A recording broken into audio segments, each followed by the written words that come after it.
Please pay attention. Just I am going to explain the errors in the use of participle. Participle में कहाँ error होता है उसका प्रयोग हम बताने जा रहे हैं सेंटेंस के माध्यम से। जैसे ये सेंटेंस हमने लिखा है गोइंग देयर, यहाँ गोइंग पार्टिसिपल है, going there a horrible thing could be seen, जबकि हम जानते हैं कि participle always modified noun or pronoun, means there should be noun or pronoun. Without noun or pronoun and without modification of noun or pronoun, it is not possible to find out the error. Means जब तक हम ये participle के माध्यम से, ये participle जो होता है नाउन और प्रोनाउन को मॉडिफाई करता है। अगर सेंटेंस में नाउन या प्रोनाउन नहीं है, पार्टिसिपल को मॉडिफाई नहीं करता है तो सेंटेंस एरर है, गलत है। जैसे गोइंग देयर,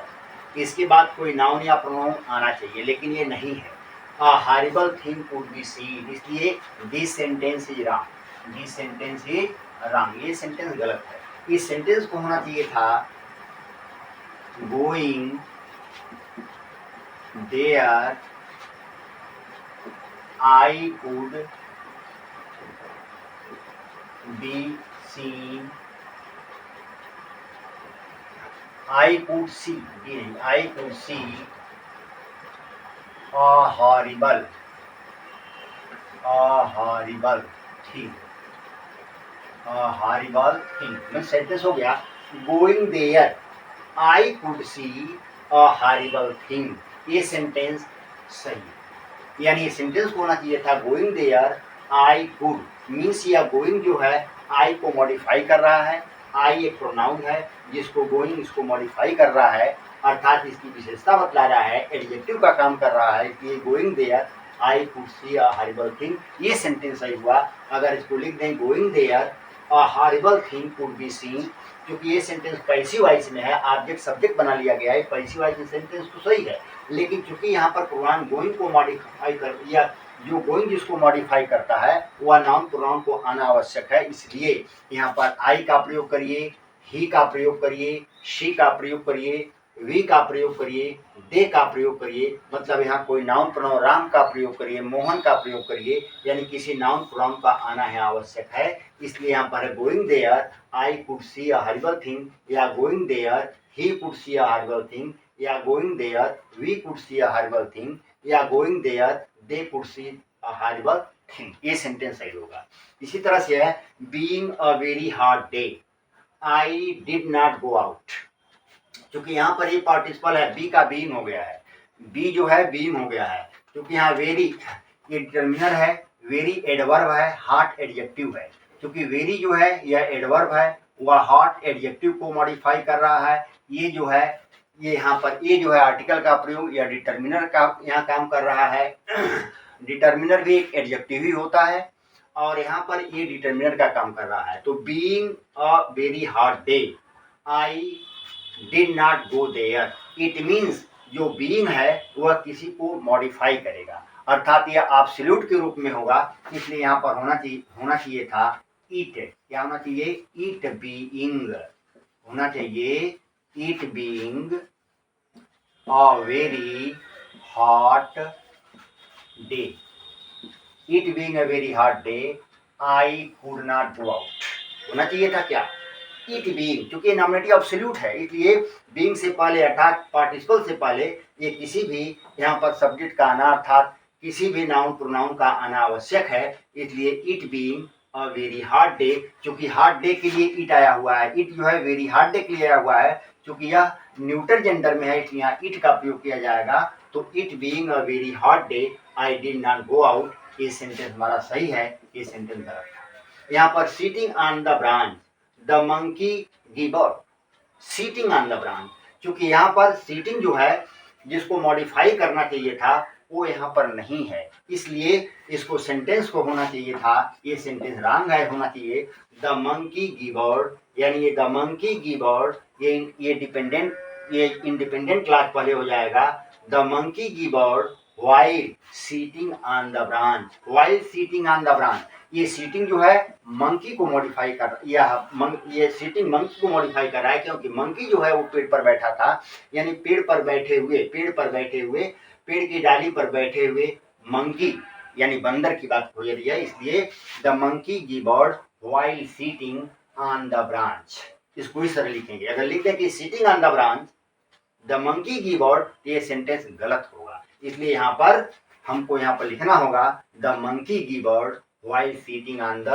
ब्रांच, या ये भी लिख सकते हैं while sitting on the branch the monkey gibbered. इसको ये भी लिख सकते हैं while sitting on the branch comma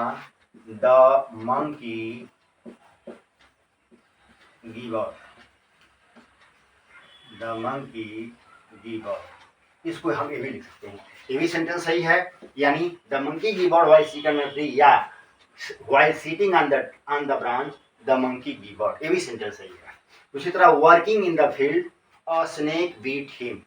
क्योंकि वर्किंग इन द, अब ये पता नहीं कि वर्किंग किसके लिए आया हो, कौन काम कर रहा था। अगर कह दें कि working in the field a snake beat him, इसका मतलब कि सांप जो है खेत में काम कर रहा था और उसको काट लिया, ये सेंटेंस गलत है, क्योंकि working in the field a snake, अगर अ स्नेक की बात किया जाए, यहाँ वर्किंग जो है अगर मॉडिफाई करेगा स्नेक को, तो इसका मतलब हो जाएगा कि वर्किंग इन द फील्ड मैंने खेत में काम करते हुए स्नेक बीट हिम, यानी स्नेक जो है वह सांप खेत में काम कर रहा था और उसको काट लिया, तो ये सेंटेंस गलत हो जाएगा, क्यों कि सांप काटा है उसको, हिम को, मैंने ही को सांप ने काटा है, न कि ही ने सांप को काटा है, इसलिए गलत सेंटेंस हो जाएगा। इसलिए यहाँ पर हम इसको लिखेंगे, इस सेंटेंस को अगर हम लिखें इस तरह से कि व्हाइल वर्किंग, अगर हम कह दें लिख दें while working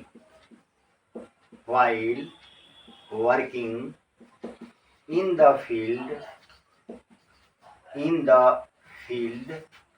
while working in the field comma a snake beat him, या इसको ये भी लिख सकते हैं, इसको हम ये भी लिखा जा सकता है, इसको इस सेंटेंस को ये भी लिख सकते हैं, जैसे हम इसको यहाँ लिख दे रहे हैं, इस सेंटेंस को ये भी लिखा जा सकता है कि ये while working in the field a snake beat him, यानी ये भी लिख सकते हैं कि he was, लिख सकते हैं, या working in the field he was beaten by a snake, ये भी लिख सकते हैं हम, सेंटेंस को भी लिख सकते हैं, यानी इस सेंटेंस को हम यहाँ इस तरह भी लिख सकते हैं कि working in the field a snake beat him, इसको लिख सकते हैं while working in the field a snake beat him, या working in the field he was beaten by a snake, sentence पैसे हो जाएगा। अब यहाँ वर्किंग जो है यह ही को मॉडिफाई कर रहा है, यानी इस प्रोनाउन को मॉडिफाई कर रहा है, इसलिए सेंटेंस सही है कि working in the field he was beaten by, क्योंकि यहाँ पर हिम आया हुआ है, तो हिम के लिए जो है यहाँ पर इसके हिम आया है, इसीलिए इसको हम यहाँ पर ही लिखेंगे, ही वाज बीटेन, मैंने स्नेक बीट हिम, उसको काट लिया, तो हो जाएगा he was beaten by a snake, ये सेंटेंस हो जाएगा। तो इस प्रकार से जो कॉमन एरर आता है ये पार्ट, यह पीजीटी के लिए एसएससी बैंकिंग सीजीएल जितने भी कंपटीशन होते हैं इसमें से ऐसे सेंटेंस पूछा जाता है पार्टिसिपल का, इसलिए कॉमन एरर जो है इसमें से हमको मिलता है और इस प्रकार से कॉमन एरर को हम शुद्ध करते हैं, तो ये प्रकार से जो है ये ऐसे सेंटेंस ये बनेगा, इसको बना लेंगे हम। दूसरा सेंटेंस, अब ये सेंटेंस हमारा गलत था, ये सेंटेंस हमारा सही हुआ, ये सेंटेंस सही हुआ और ये सेंटेंस सही हो गया। अब दूसरा है कि sometimes participle are left alone without noun और प्रोनाउन, कभी कभी पार्टिसिपल बिना नाउन और प्रोनाउन के भी लिखे जाते हैं, अर्थात नाउन और प्रोनाउन को छोड़ दिया जाता है, उसको ओमिट कर दिया जाता है। तो यहाँ पर है sometime participles are left alone without noun और प्रोनाउन, बिना किसी नाउन प्रोनाउन के इसको हम छोड़ देते हैं। जैसे सेंटेंस है अम्यूजिंग, कुछ ऐसे वर्ड्स होते हैं जैसे जैसे एज्यूमिंग है, रफली है, यहाँ पर रफली स्पीकिंग है, यहाँ पर कंसिडरिंग है, ये पार्टिसिपल है। जैसे सेंटेंस है अम्यूजिंग मीन्स एज्यूमिंग, होता है इफ वन एज्यूम्स, ये ध्यान किए, एज्यूमिंग इज इक्वल टू या assuming means if one assumes, यानी ये सेंटेंस इसके स्थान पर हमने इसका प्रयोग किया है, इस पूरे के स्थान पर इसका प्रयोग है। एज्यूमिंग दैट, अब हो गया assuming that he is in the wrong, there is nothing that we can do. अब सेंटेंस हो गया एज्यूमिंग, एज्यूमिंग सेंटेंस हो गया। Assuming means if one assumes, तो यहाँ पर इफ वन एज्यूम्स के स्थान पर एज्यूमिंग, यहाँ पर नाउन को लेफ्ट कर दिया गया, प्रोनाउन को छोड़ दिया गया है, तो इसको लिख सकते हैं assuming that he is in the wrong, comma there is nothing that we can do. ये सेंटेंस हमारा इस तरह सही है। अब यहाँ रफली स्पीकिंग, रफली स्पीकिंग माने इफ वन स्पीक्स रफली, यदि कोई बहुत रफली यहाँ बोलता है तो इसके लिए है रफली स्पीकिंग। इतने के लिए हम यहाँ पर फ्रेज के रूप में इतना लिखेंगे कि इफ वन स्पीक्स रफली, तो यहाँ पर लेफ्ट माने नाउन को प्रोनाउन को छोड़ दिया गया है, तो हो जाएगा रफली speaking there were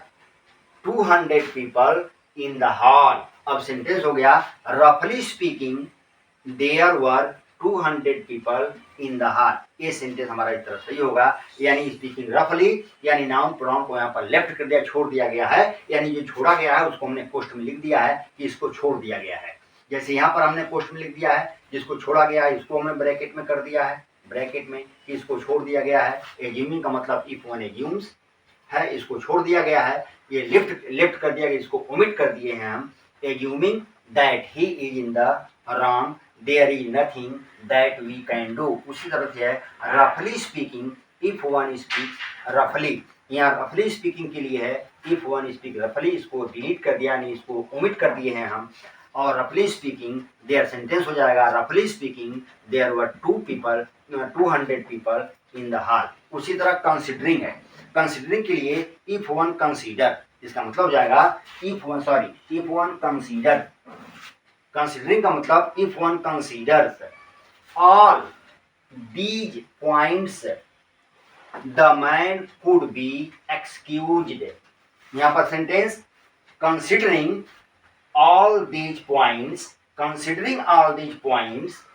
the man could be excused, यानी कंसिडरिंग के लिए जो है इफ वन कंसीडर्स, ये सेंटेंस को हमने ओमिट कर दिया है, ये फ्रेज ओमिट हो गया है, यानी कंसिडरिंग के लिए ही आया हुआ इफ वन कंसीडर, इसलिए इसको हम ओमिट कर दिए हैं। इसके स्थान पर हमने लिख दिया है कंसिडरिंग ऑल दीज पॉइंट्स, ये एक बन गया considering all these points the man could be excused। ये सेंटेंस इस तरह से ये सही हो गया। तो विदाउट नाउन प्रोनाउन का जो है मैंने some town participle are left alone, without noun और प्रोनाउन के, बिना नाउन प्रोनाउन के ये अकेले छोड़ दिए जाते हैं पार्टिसिपल, जैसे हमने ये बताया है, इस प्रकार की है।